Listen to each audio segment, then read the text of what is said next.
Welcome back into Talking Fitchburg. Joining me today is your City Administrator, Chad Breckland, as we do our normally City Administrator update.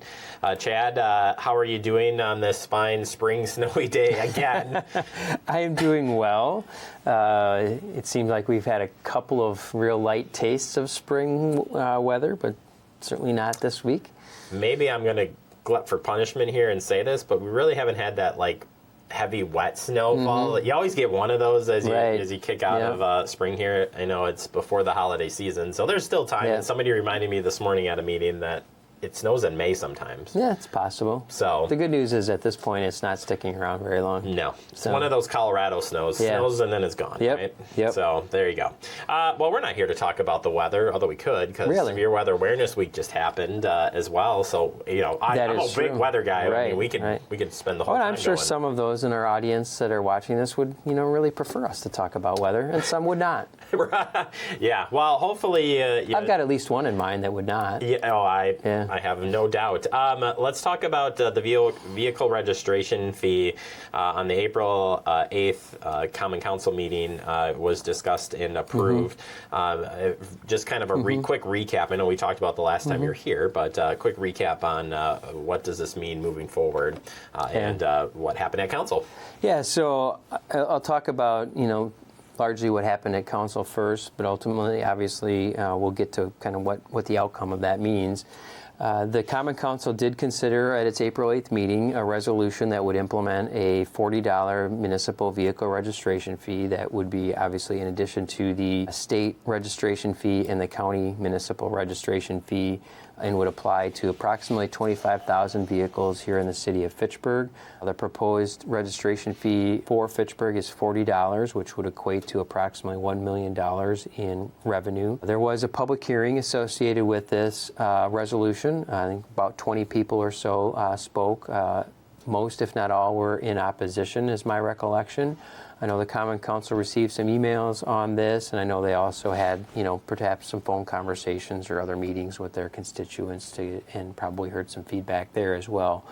After the debate, there was a lot of discussion as to, why it shouldn't be implemented, and ultimately the Common Council voted to approve and implement this municipal registration fee.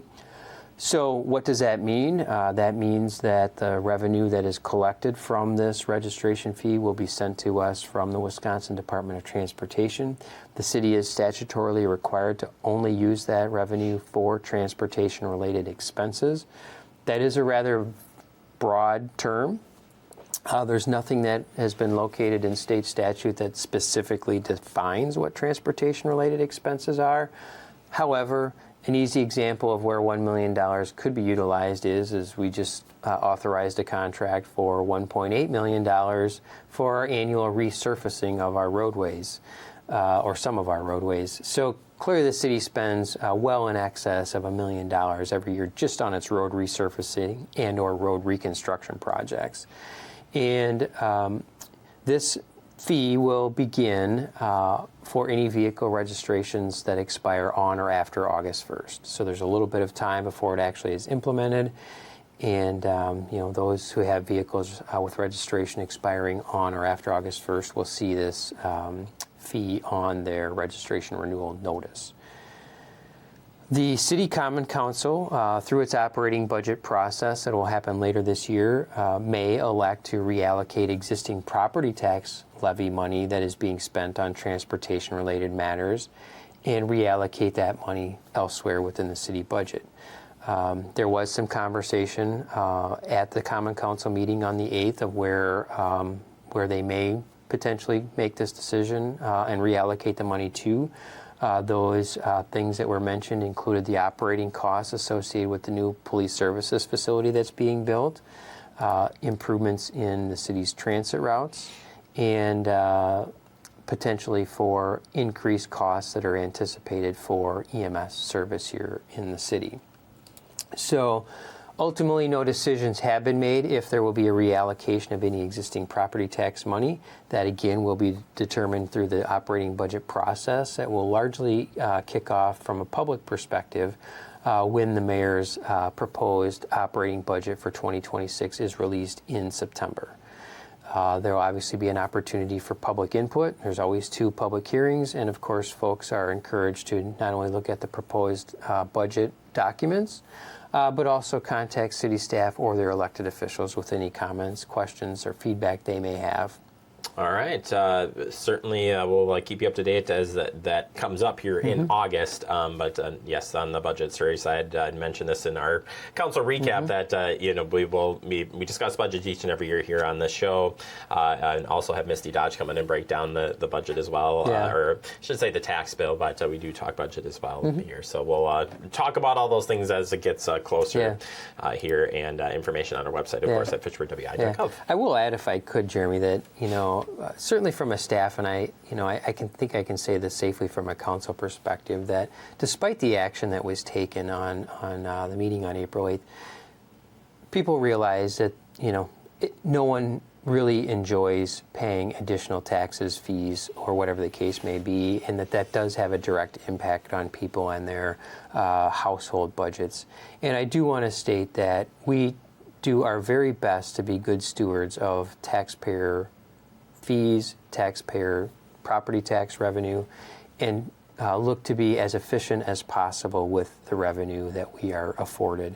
And while I know that there have been a number of comments that were made not only on the meeting, but also through the referendum process of the city needing to tighten its belt, I recognize that is something we always look at every year, and we do run a very lean and efficient city.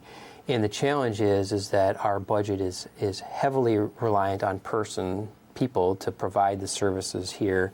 And in order to capture some of the reductions that folks would like, it does mean a reduction in staff, and it means a reduction in service, and it could potentially lead to the elimination of departments.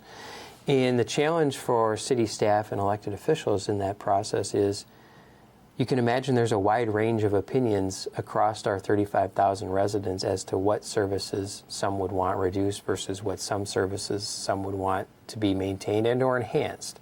So that in and of itself is a very difficult dilemma that we go through every single budgetary process. And again, I do want to encourage folks that if they have an interest in this, to engage during the budget process. But I also want to convey that these decisions aren't made lightly. We all recognize there is an impact on those who are paying fees and taxes, and we again do take our fiduciary responsibility very seriously here. There's quite a few checks and balances, and maybe you comment on the award or the ratings that come in from the financial institutes. Those are really important because those are checks and balances for the public to know, hey, that Fitchburg is doing or is reviewing. We go through audits, we go through a lot of different things, not only on the transparency side, but to make sure that we are hitting and being the best stewards of funds. Right, and that's a great point, and I know we've kind of gotten deep into this topic, and maybe this is a topic to include our finance director with in a future conversation, but you're right, there are a number of things that are done as it relates to the budget. Every time we borrow money, Moody's comes in and does a financial rating of the city. Their most recent financial rating actually increased our rating of the city's financial position to AAA, which is the highest rating that they offer to a municipality in the state of Wisconsin. I think we're one of 6 municipalities that they have rated that high.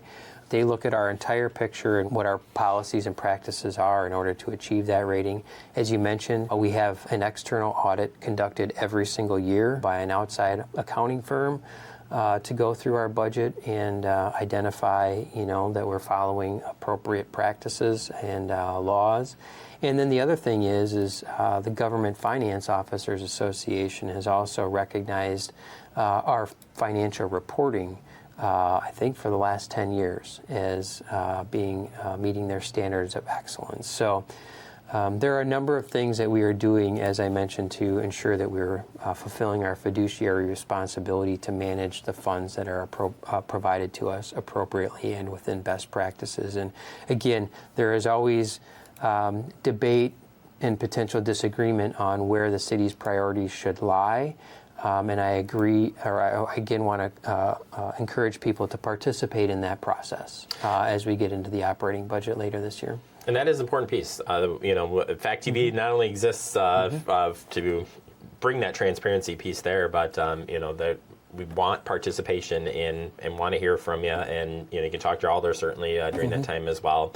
But we will communicate when the times open up for but anytime you can send information and reach out to staff all through the website. And again, we'll promote all that stuff as it gets closer to budget time. All right, transition in road construction, kind of follow suit here. Sign Road reconstruction project kicked off a few weeks ago now, starting with phase 3. It's kind of a weird way to look at this project, but we already had a phase 1. Now we're on phase 3, and phase 2 will be starting soon.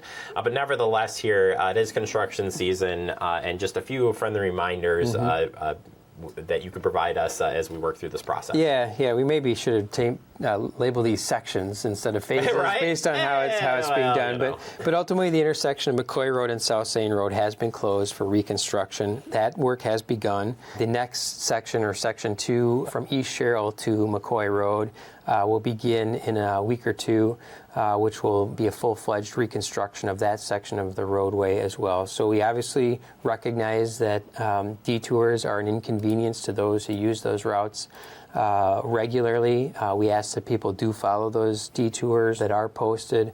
If they end up deviating from the detour and maybe roll through a residential neighborhood to get to their ultimate destination, we ask that they really be cognizant of the fact that people live in that area and they should mind their speed, watch out for kids, bicyclists, pedestrians, and so forth.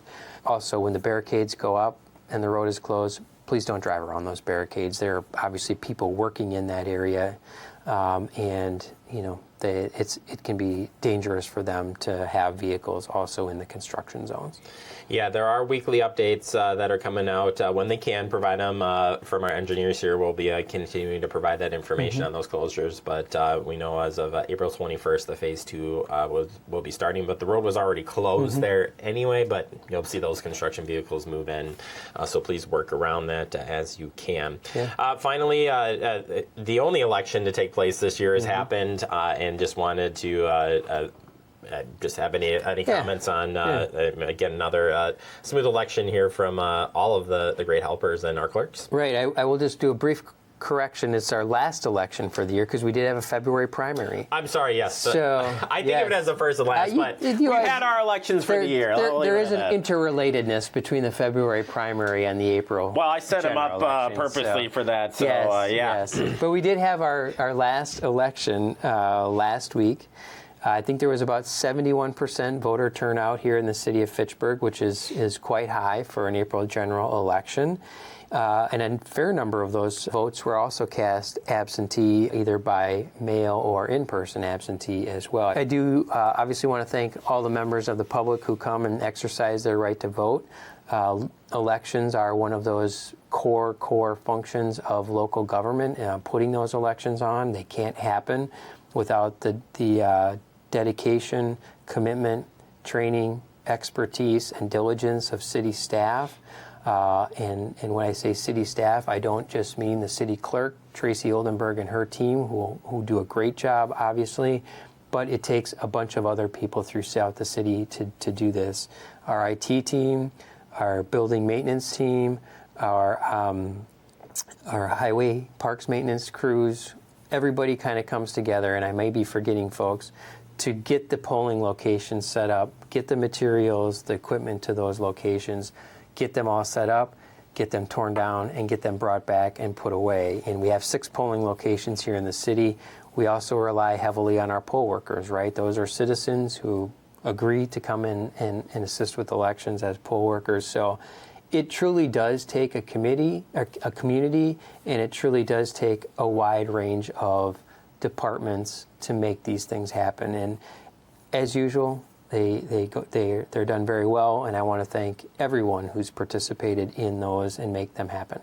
It's a lot of moving parts. It's a lot of work for the clerk's department, part of the job, but it all comes together, and it's a very interesting process to watch from behind the scenes and see how it plays out. But you're right on. It takes a village, literally, to get it done, and we appreciate that, and we appreciate your time today, as always. And for more information, of course, you can check back in with us monthly here on Fact TV with his update and daily updates here on Talking Fitchburg. Appreciate your time, Chad. Thank you.